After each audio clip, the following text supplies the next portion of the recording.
ከሰዎች ጋር ስታወሩ ትኩረታቸውን እየሰጧችሁ ያልሆነ የምታወሩት ሀሳብ ጥቅም ስለማይሰጥ ሳይሆን እንዴት ታሪክ መናገር እንዳለባችሁ ስላልተማራችሁ ነው። ለምን ታሪክ የሰዎችን ትኩረት ይስባል፣ ይይዛል።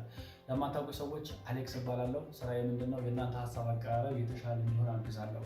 ስፒክ ቦልድ አካዳሚ የሚባል የኦንላይን ኤጁኬሽናል ፕላትፎርም ራን አደርጋለሁ። የእናንተ ዓላማ መድረክ ላይ ወጣችሁ ከሰዎች ጋር ስትገናኙ ሀሳባችሁን የምታቀርቡበትን አቅማችሁን የተሻለ ማድረግ የምትፈልጉ ከሆነ ትክክለኛ ቻናል ላይ ያላችሁት ሰብስክራይብ በማድረግ ቪዲዮ እንግባ።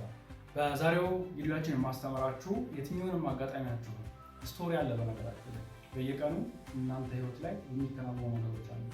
እነዛን ትንሽ አጋጣሚዎች እንዴት አድርጋችሁ ነው የሰዎችን ትኩረት ሊይዝ ወደሚችል ስቶሪ መቀየር የምትችሉት የሚለውን ይሆናል። ይህንን ለማድረግ 3 ክፍሎች አሉት የስቶሪ ቴሊንግ ፎርሙላ አስተምራችኋለሁ።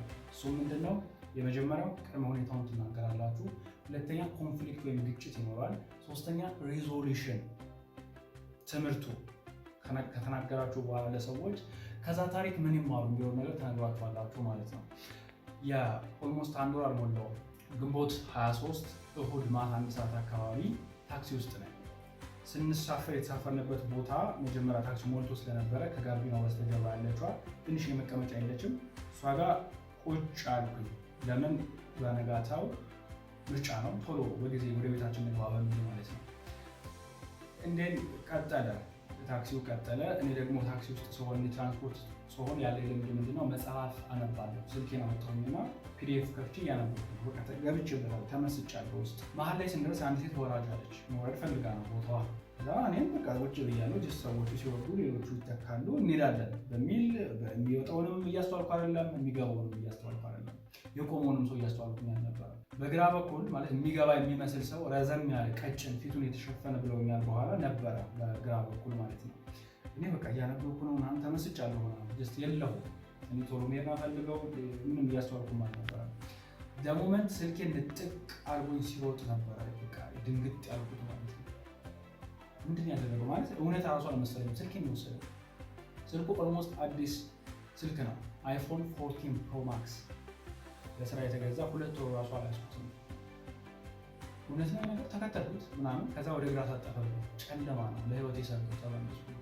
እውነት አልመሰለኝም። በጣም ኢሞሽናል ሆንኩ። ማለት የሚያልፍ ራሱ አልመሰለኝም። በጣም በቃ ይሄ ሰማይና ምድር የተገለባበጠ የሚመስል ስሜት የለም። የሚሰማችሁ የሚሰማን ሁላችንም በጣም ከባድ ነበር። የሚያልፍ አልመሰለኝም።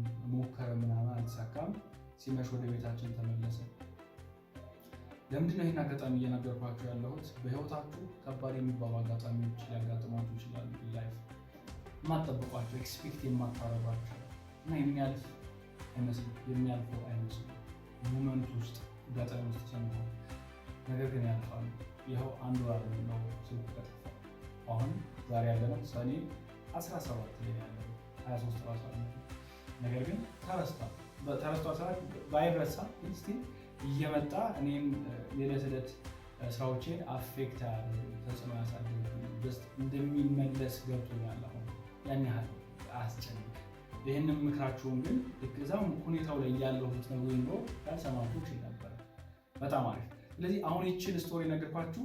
ስቶሪ ቴሊንግ እንዴት ነው የሚለውን ነገር ማሳየት ስለፈለኩ ነው። የመጀመሪያው ቅድመ ዝግጅት ስትል ምን ማለት ነው አሌክስ ካላችሁ፣ ቅድመ ዝግጅት ማለት ማን ነው የባለ ታሪኩ ካራክተሩ ማን ነው? እኔ ራሴ ነኝ እና ሌባው አለ። መቼ ነው? ቀኑን ነግራችኋለሁ። ግንቦት 23 አልኳችሁ፣ እሁድ ማታ 1 ሰዓት አካባቢ። መቼ ነው የሚለው? ቦታው ታክሲ ውስጥ አልኳችሁ። ምን ነበር የተፈጠረው? ጀስት ኮንፍሊክቱ ስልኬን ነጥቆኝ ወጣ ሌባ። እኔ የምፈልግ የነበረው ዲዛይራቸውን ትናገራላችሁ። የካራክተሩ ዲዛይር ምን ነበረ? መሄድ ነበር የሚፈልገው። መሄድ ቶሎ በጊዜ ወደ ቤት መግባት ነበር የሚፈልገው። ከዛ ቅድመ ሁኔታችሁን ምንድነው? ይሄ ሴታፕ ትሰራላችሁ ማለት ነው። መጀመሪያ ልክ ካሜራ ሴታፕ ይሰራል አይደል? ቪዲዮ ሹቲንግ ከማድረጋችን በፊት ልክ እንደዛ ነው። መጀመሪያ ሴታፕ አለ። ይሄ ፊልም ሲሰራ የምታዩት ነገር ሴታፕ አለ። ቤቶቹ ምናምን ቦታዎች እንደሆነ ካራክተሮቹ ምናምን ያስተዋውቁናል። መጀመሪያ ወደ ኮንፍሊክቱ ምናምን ከመግባታቸው በፊት ሁለተኛው የስቶሪ ቴሊንግ ፎርሙላው ምንድነው? ኮንፍሊክቱ ስልኬን ይዞት ሲሮጥ ሲነጥቀኝ፣ አሁን ኮንፍሊክት ውስጥ ገብቻለሁ። እኔ ኢንጆይ እያደረኩ ነበረ ታክሲ ውስጥ እያነበብኩኝ ምናምን ነገር ገብቼበታለሁ። ግን መሀል ላይ ስልካችሁን ይዞት ሲሮጥ ይሄ ኮንፍሊክት ነው እና ሁሌም ቢሆን እናንተ የምትናገሩት ታሪክ ግጭት ከሌለው ስቶሪ ይባላል። ለምን? ግጭት የታሪኩ ልብ ነው እና ኢንተረስቲንግ ያደርገዋል። ለዛ ነው አሁን ፊልሞችን ስናይ የሆነ ካራክተር መጀመሪያ እንድንወደው ምናምን ያደርጉና የሆነ ነገር እንዲደርስበት ያደርጋሉ። ወይ የሆነች የምንወዳት ምናምን ካራክተር ከሆና ወይ ባሏ ጥሏት ሲሄዱ የሆነ መኪና አደጋ ሲገጫትና በቃ እንድናዝን ያደርጋል። ግጭት ማለት እሱ ነው። ጀስት ትኩረታችን ሎክ ለማድረግ ትኩረታችን ስለዚህ ስነግራችሁ ምን ሊፈጠር ምናምን እያላችሁ አልነበረም እናንተ ብላችኋል። ስለዚህ እዛ ግጭት ውስጥ እዛ ታሪክ ውስጥ ግጭት አለ ማለት ነው። እሺ ስልኩን ይዞብህ ጠፋ፣ ተሰወረብህ፣ ምን አደረግ? ሪዞሉሽኑ ምንድን ነው? ፈለግን፣ ሞከርን፣ አልተሳካም፣ ወደ ቤታችን ተመለሰ። አጋጣሚው ተቋጨ ማለት ነው። አጋጣሚውን ቋጫችሁት ማለት ግን የምታወሯቸው ሰዎች፣ ታሪኩን የምትነግሯቸው ሰዎች መድረክ ላይ እንኳ ቢሆን ከዛ ስቶሪ ሊማሩ የሚገባቸው ሌሰን ልትነግሯቸው ይገባል። ምናልባችሁ ይገባል። ይህንን አጋጣሚ እየነገርኳችሁ ያለሁት እንደዚህ አይነት አጋጣሚዎች የሚያልፉ አይመስሉም፣ ግን ያልፋሉ የሚለው ነገር ማስረዳት ነው። ዓላማዬ ነች። ግን ዝም ብዬ መጥቼ አይ ተው እባክህ ያልፋል፣ ይሄ ነገር እኮ የሚያልፋውን አይመስልም፣ ግን ያልፋል ከሆነ ጊዜ በኋላ ተው ብልህና የራሴን ያለፉበትን ኤክስፒሪየንስ ሼር ባረገ የተሻለ የሚሆን የትኛው ነው? ሀሳቤን እንድትቀበለኝ ስቶሪው ከስቶሪው ጋር አብሬ ባጋራ ደስ ይላል። ከስቶሪው ጋር አብሬ መናገር የምፈልገውን ዋና ሀሳብ ብነግርህ የተሻለ ይሆናል። ይሄ ነው በቃ የስቶሪ ቴሊንግ ፓወር ይሄን ያህል ነው። ስለዚህ እኔ የነገርኳችሁ ስቶሪ ላይ ቅድመ ዝግጅት አለው፣ ግጭት አለው፣ ሪዞሉሽን አለው። የምትማሩት እናንተ ሌሰኑ ይሄ ነው ብዬም ነግሬያችኋለሁ ማለት ነው። ይችን ፍሬምወርክ ከተጠቀማችሁ የትኛውንም ዕለት ዕለት የምታደርጓቸው ዕለት ዕለት የሚያጋጥሟችሁን አጋጣሚዎች ወደ ድንቅ ወደሚባሉ ስቶሪዎች በመቀየር የምታወሯቸውን ሰዎች ትኩረት መያዝ ትችላላችሁ። አይሆፕ ቪዲዮን ጠቃሚ ሆኖ እንዳገኛችሁት ፕሊዝ፣ ጠቃሚ ሆኖ ካገኛችሁት ላይክ አድርጉት። ንግግራችሁን ማሻል መድረክ ላይ ወጣችሁ የምታወሯቸው ሰዎች ንግግራችሁን ጥሩ ማድረግ የምትፈልጉ ሰዎች ሆና ይሄ ትክክለኛ ቦታ ነው እናንተ አሁኑ ሰብስክራይብ በማድረግ ቤተሰቡ